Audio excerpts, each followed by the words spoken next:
자, 오늘 말씀은 신명기 11장 1절서부터 12절까지 말씀입니다.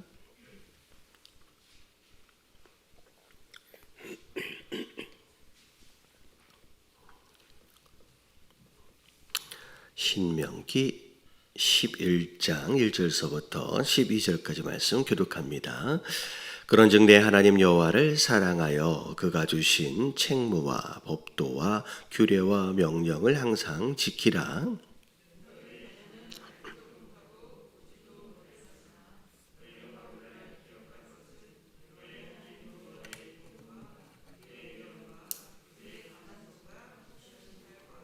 애굽에서 그 왕 바로와 그 전국에 행하신 이적과 기사와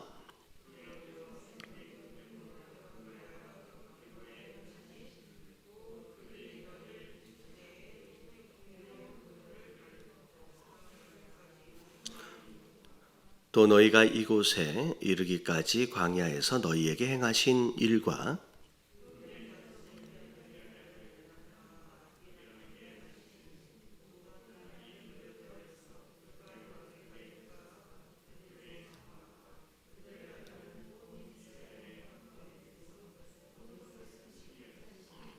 너희가 여호와께서 행하신 이 모든 큰 일을 너희의 눈으로 보았느니라.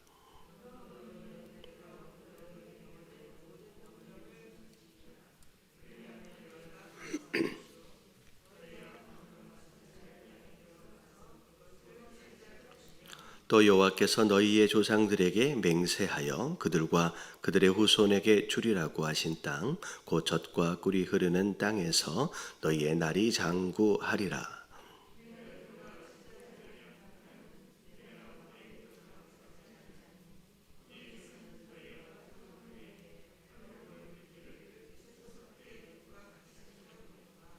너희가 건너가서 차지할 땅은 산과 골짜기가 있어서 하늘에서 내리는 비를 흡수하는 땅이요.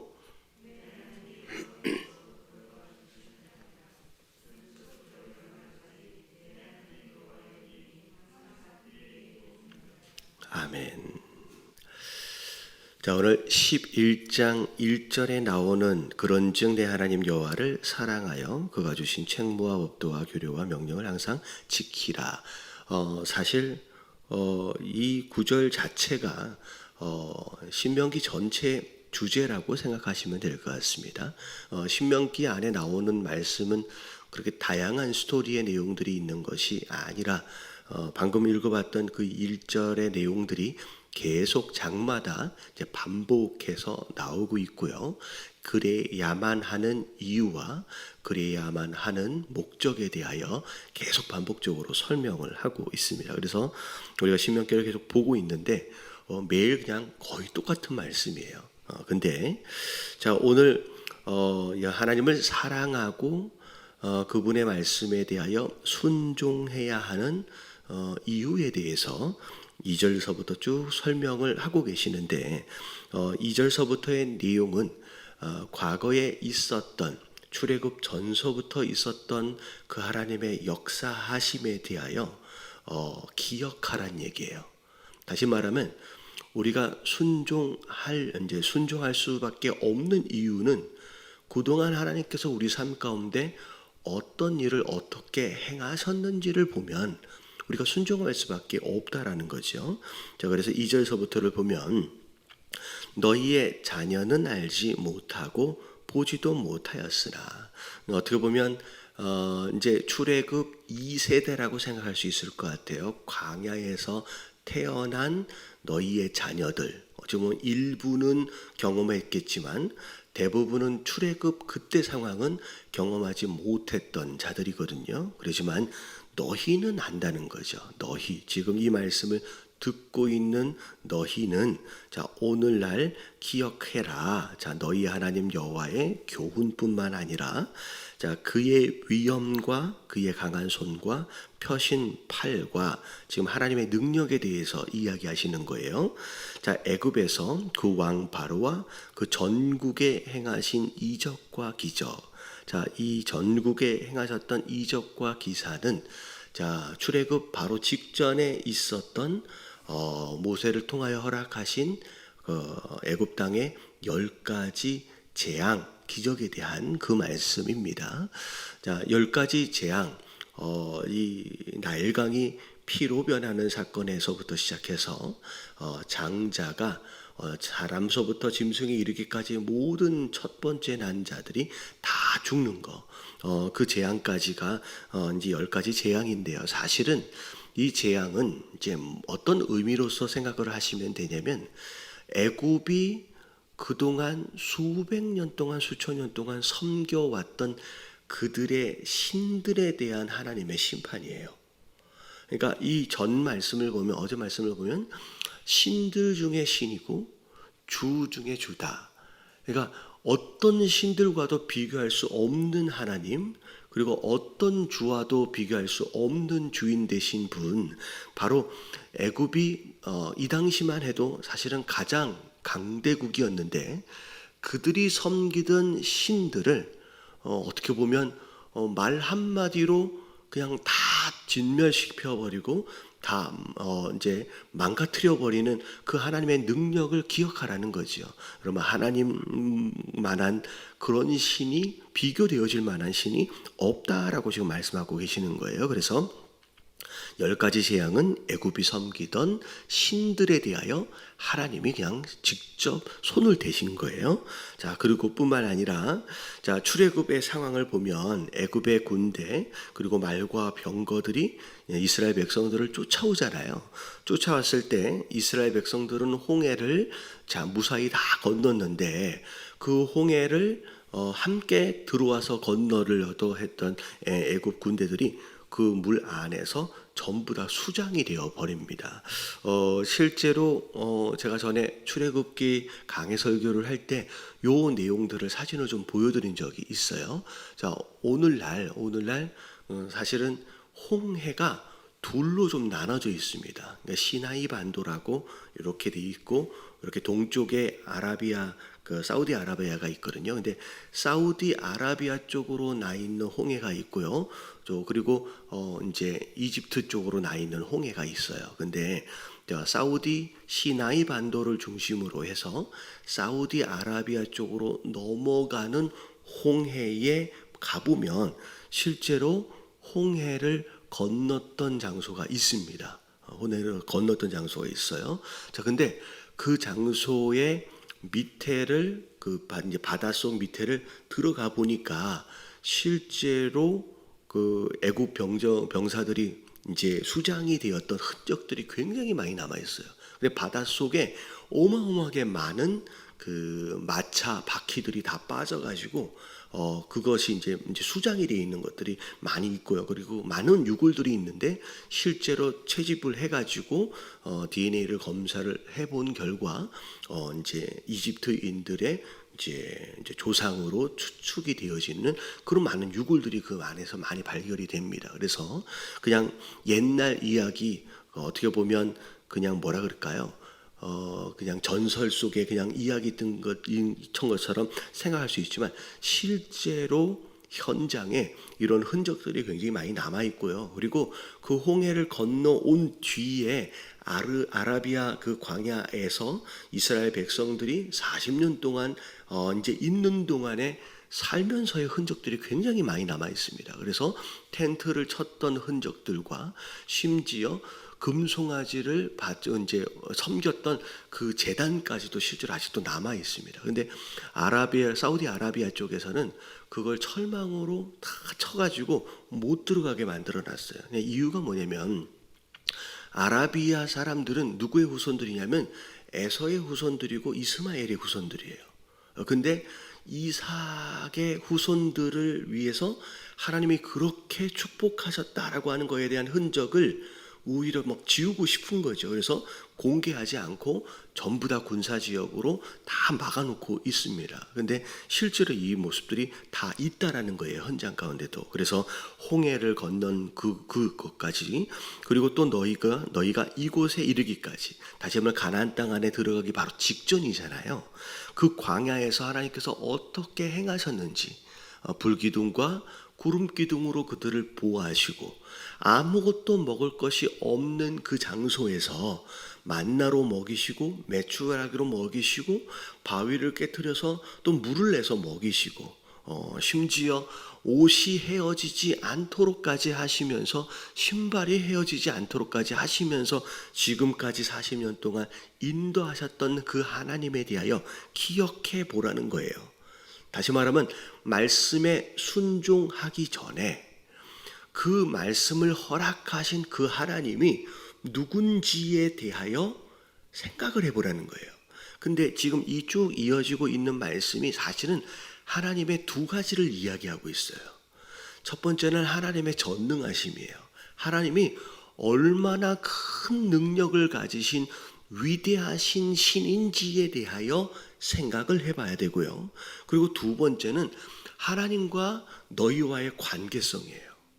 그 어마어마한 신이 그동안 너희를 위해서 얼마나 큰 일들을 행하여 주셨는지에 대해서 생각을 해보는 거예요. 이 두 가지를 기억한다라고 한다면 지금 너희에게 말씀하신 이 말씀에 대하여 순종하는 것이 과연 유익할 것이냐 해로울 것이냐라고 하는 것에 대한 판단이 금방 설 것이라는 거죠. 그 어마어마한 능력을 가지신 그분이 너희를 위하여 이렇게까지 어마어마한 능력을 행해 주신 그분이 허락하신 말씀에 순종할 때에 해롭겠느냐는 거죠. 지금 그것에 대해서 지금 이야기하는 거예요.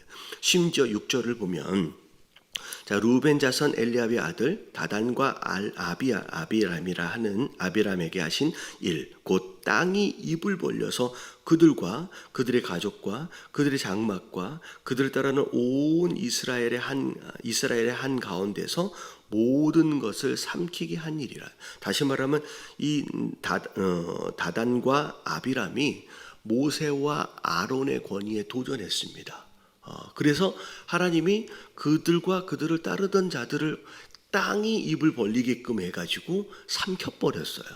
다시 말하면 어마어마한 능력을 가지신 분으로서 하나님을 대적하는 애굽을 향하여서도 기적과 이적으로 심판을 하실 수 있는 분, 그리고 동시에 그분이 선택하시고 그분이 사랑하신 백성들을 향하여서는 정말로 친밀하고 섬세하게 돌보시고 보호하시고 인도하시는 그 하나님.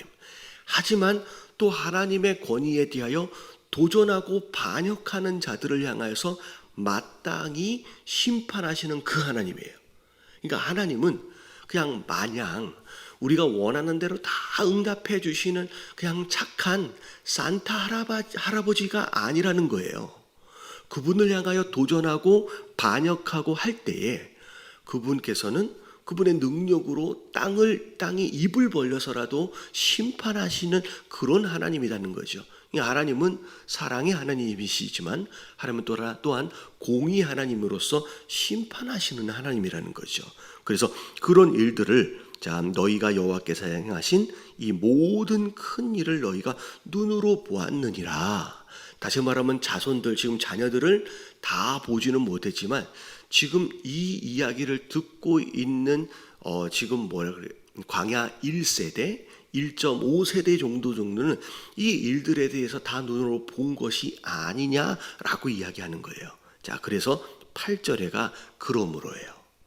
그런 하나님에 대하여 알고 보고 기억할 수 있다라고 한다면, 자, 그러므로 너희는 내가 오늘 너희에게 명령하는 모든 명령을 지키는 것이 맞다는 거죠.